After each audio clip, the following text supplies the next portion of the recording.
with the thought that perhaps it could be handled a better way, and perhaps the sentence in a court is too severe.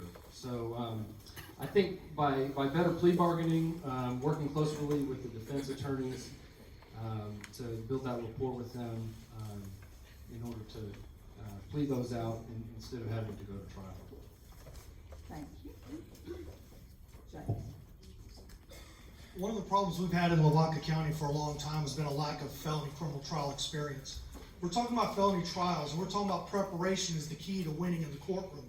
Number one, you have to have the experience, and experience in the law, this may come as a shock to y'all, when you graduate law school, you don't know how to practice law. I don't think there's a lawyer in here that'll disagree with that. You have to learn over time how to do it. And I've, with 9.5 years experience doing it, I've already made those mistakes. And getting a jury to believe you, to understand that, you got to start in the beginning when you're working with the police, and when you do the intake on the case, it first comes in, you have to be able to look at it and know what the holes are. If you can't tell the holes in the beginning because you're inexperienced, you won't go back and do the research necessary or the investigation necessary to fix it before you get to the jury. By the time you're talking to 12 people trying to convince them that you're right, you've done all the work. You got your police officers briefed, your police officers know what's going on, you got all your evidence marshaled, and when you go in there and talk to 12 people, you're telling the best story available. This is what happened, this is how it happened, and you convince those 12 people. We haven't been doing that in Lavaca County. That's why the vast majority are not guilty. Thank you.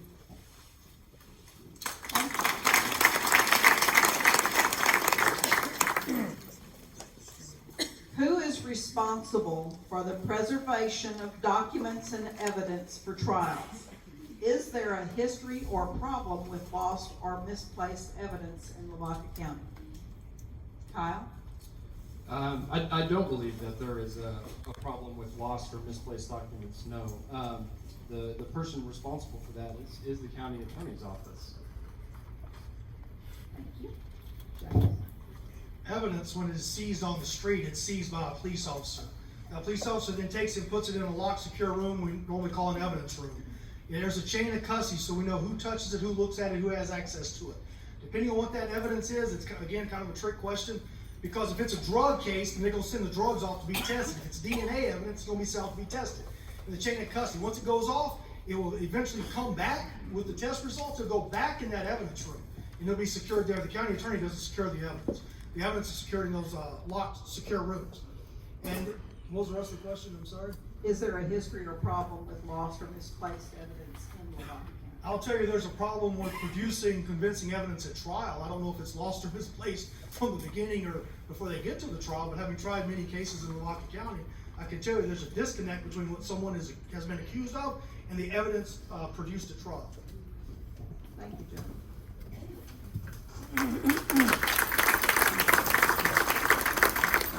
Although a speedy trial is guaranteed for the defendant, cases seeking justice for the plaintiff and the county have dragged out for years before finally being heard in the prosecutor's court.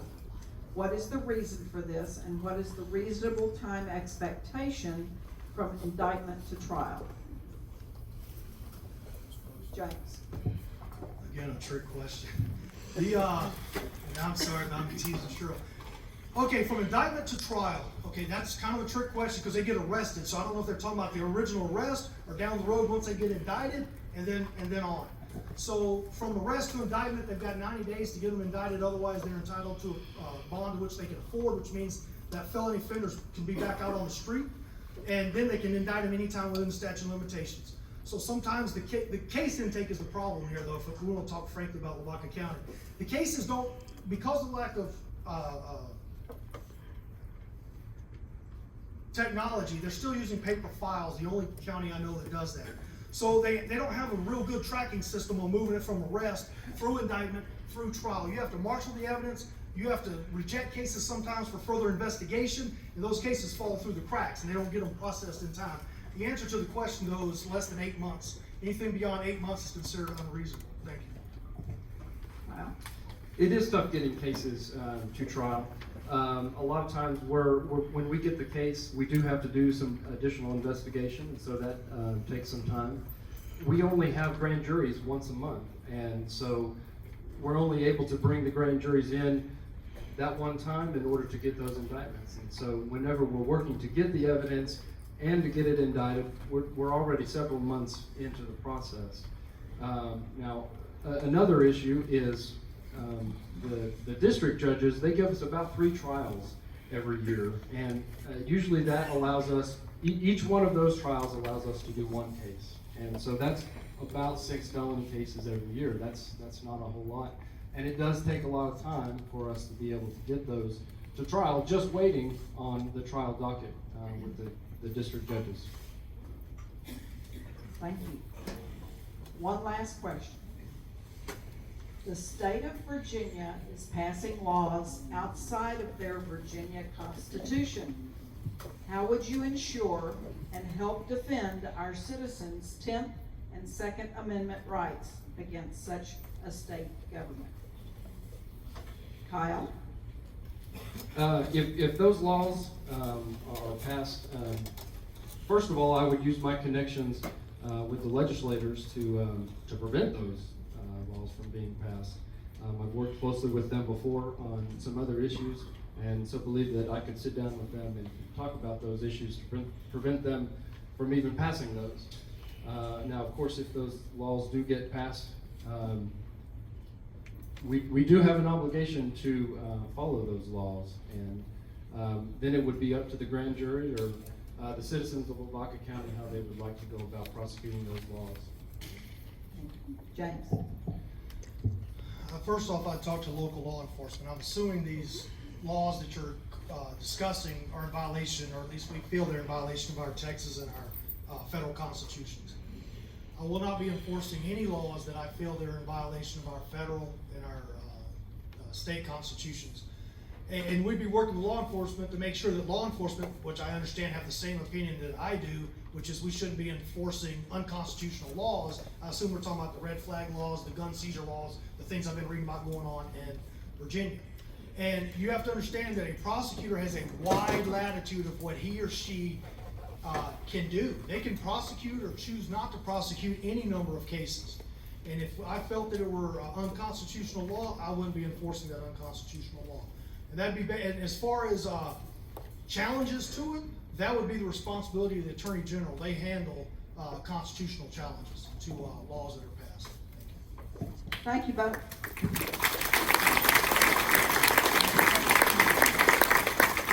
You each get a 60-second closing statement. You were first before, so James goes first this time. I'm asking for your vote for Lavaca County because what I want to do is bring a level of competence and professionalism to the office. In 9.5 years, I have 100+ jury trials. That's a lot of trials. I have a lot of felony trials. I've tried everything, like I said from earlier, from capital murders, all the way down to traffic offenses. Unfortunately, I've had to defend those. One of the things that we deal with is I've been doing it for a long enough period of time that I wouldn't have these slick defense lawyers come in and take advantage of me. I wouldn't have to learn on the job. I can do it day one. I can try any case, anytime, any place, because I've tried. Capital murders are by far the hardest cases we have, or sex cases. They're both hard. And having done those, having argued over jury instructions at the end, having been a special prosecutor before in Bexar County, I've prosecuted people. I've had them indicted and followed all the way through from the beginning all the way to the end. I have a unique way of relating with law enforcement because I was law enforcement. I know how to talk with those individuals. I know what they're thinking when they say a certain thing. I can translate that automatically and help them. Thank you. Wait. Kyle? Thank you. I'm asking for your vote because Lavaca County needs someone who's community-minded that can also stand up to the criminals and prosecute them aggressively. We need someone who has been in Lavaca County and is not just moving in to take over our county and to show us how it's done. We need someone with ties to the community, who understands the community, who has a connection with the law enforcement and all the various groups and interests that, quite frankly, are involved whenever we're prosecuting crimes. It's not just a defendant and the attorney. There are a lot of groups involved that their ideas and thoughts should also be considered. And so it is a community thing, prosecuting. Thank you, gentlemen, very much.